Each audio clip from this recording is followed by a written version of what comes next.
The British Empire helped build the modern world. That is the argument. It spread trade across oceans, connected continents, imposed legal systems, laid telegraph cables, built ports, built railways, and made a small island feel like the center of the planet. But that is only half the story.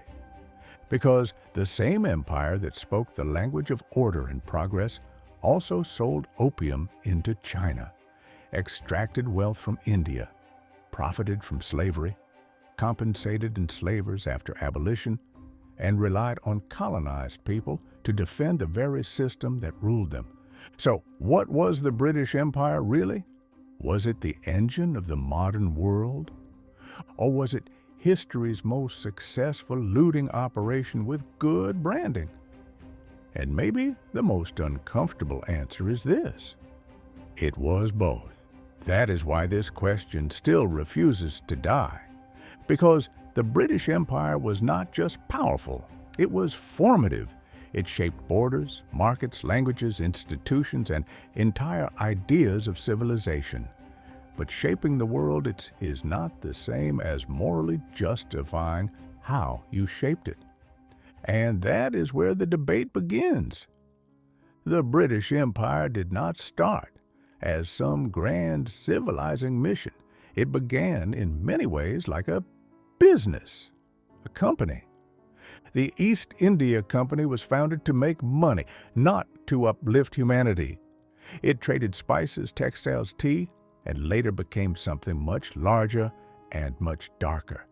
It raised armies, took territory, manipulated rulers, and helped turn commerce into conquest. That matters because it changes how we see empire. People often imagine empires as crowns, flags, and marching soldiers, but the British Empire was also paperwork, shareholders, shipping routes, monopolies, ports, ledgers, insurance, and private profit. It was violence, yes, but violence wrapped in contracts. And that is one of the reasons it became so effective. Britain had geography on its side, naval strength, financial institutions, and a growing commercial network. It could move goods, money, and force across the world faster and more efficiently than most rivals. Over time, that gave it something even more powerful than raw military victory. It gave it reach. At its height, the empire controlled roughly a quarter of the world's land and more than a quarter of its population. The old phrase that the sun never set on the British Empire was not just poetic. It was structurally true. To its defenders, that scale is proof of competence. They argue the empire created a global system. It linked faraway regions into a single commercial world. It expanded maritime security.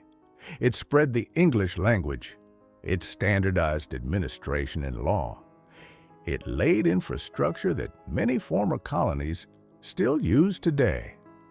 From this point of view, the empire was brutal at times, yes, but historically productive.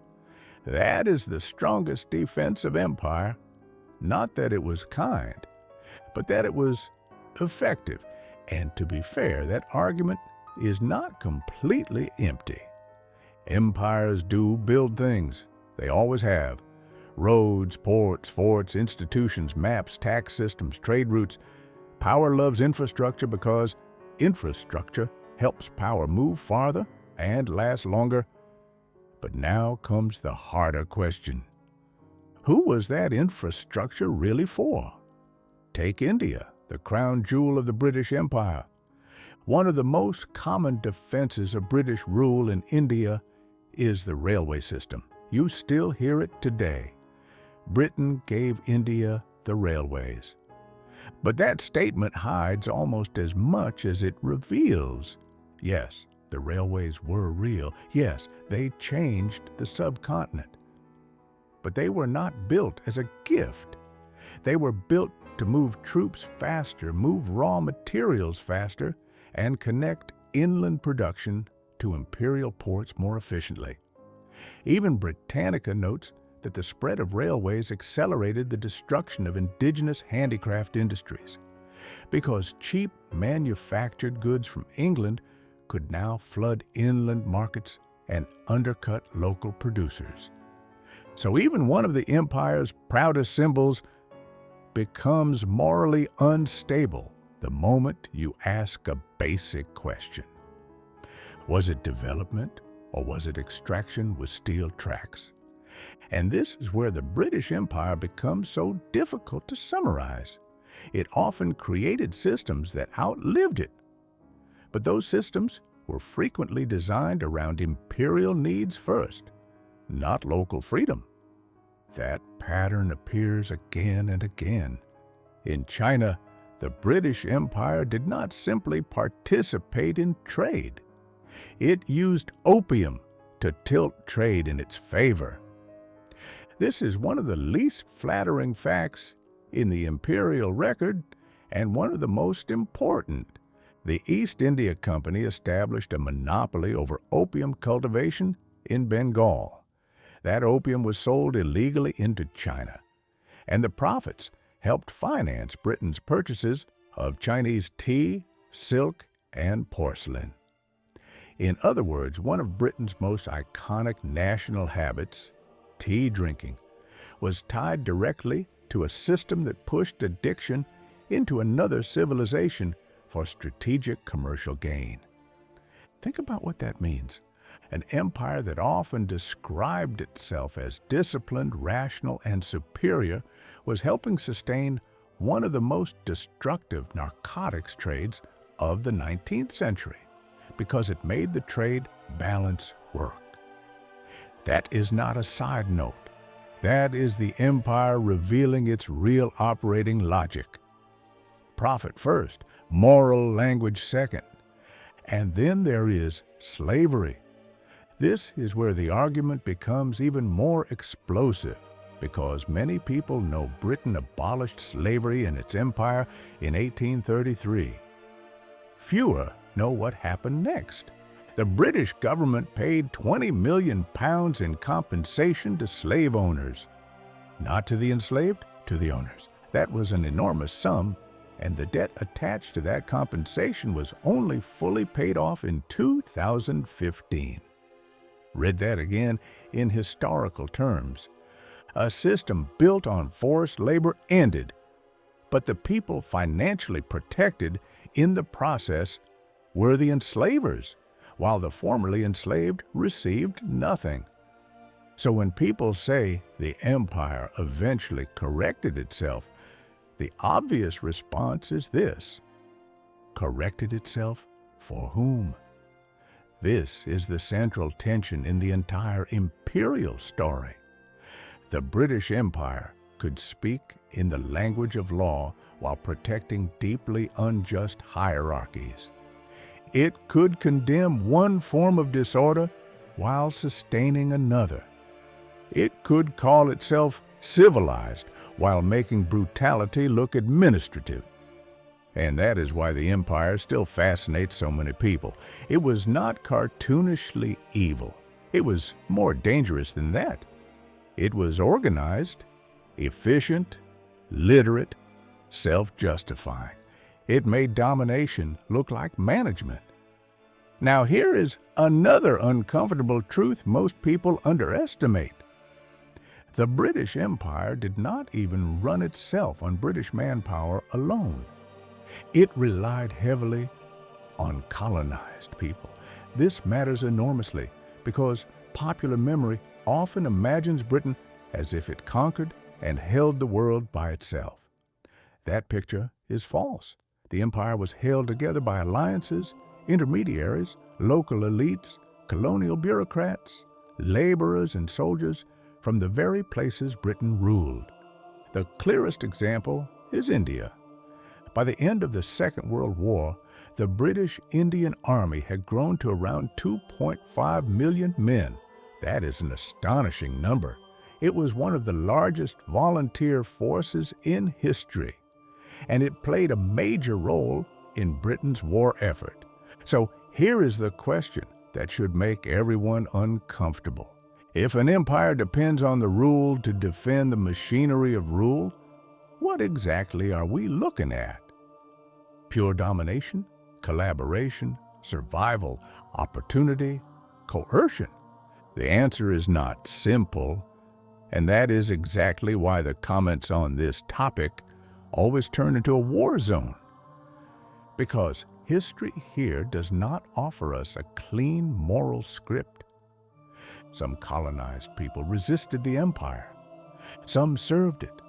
Some profited from it. Some were crushed by it.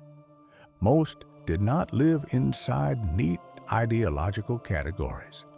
They lived inside pressure, hierarchy, necessity, ambition, fear, and limited choices. That is what makes imperial history feel so alive.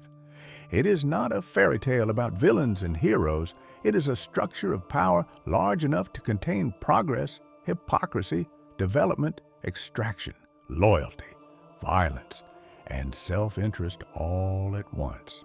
And that complexity is exactly why people still fight over the empire today. Its defenders point to institutions, infrastructure, global trade, maritime order, parliamentary traditions, and the spread of English. They argue that whatever the empire sends, it helped shape the world we now live in. Its critics point to famines, monopolies, racial hierarchy, military repression, slavery, opium, cultural destruction, and wealth extraction on an enormous scale. They argue that the empire did not civilize the world. It reorganized the world around British advantage. Both sides can point to real evidence. That is why this debate is so volatile, because one side often wants to talk about outcomes, and the other wants to talk about methods.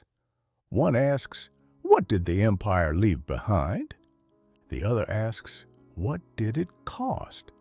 And those are not the same question. Maybe that is the real trap in the whole argument. People try to force the British Empire into a single moral category, as if history owes us a clean verdict. It does not. The empire helped create parts of the modern world. That is true. It also did so through domination, coercion, asymmetrical trade, racial hierarchy, and strategic violence. That is also true.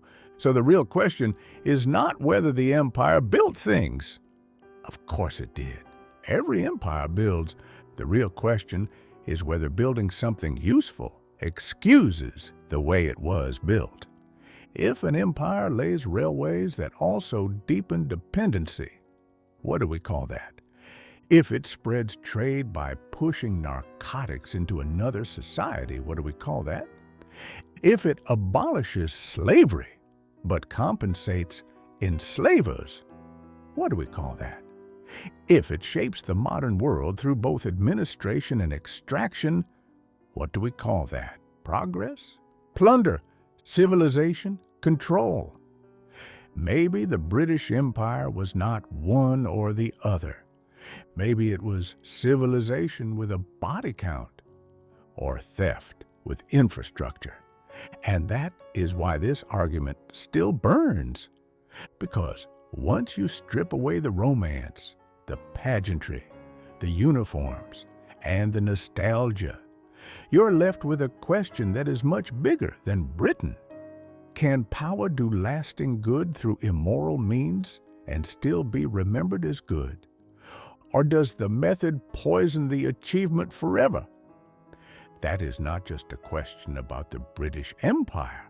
That is a question about every empire, and maybe about every great power. If you made it this far, subscribe. Because this is where history gets dangerous, not when the facts are hidden, but when both sides of the argument are true enough to hurt.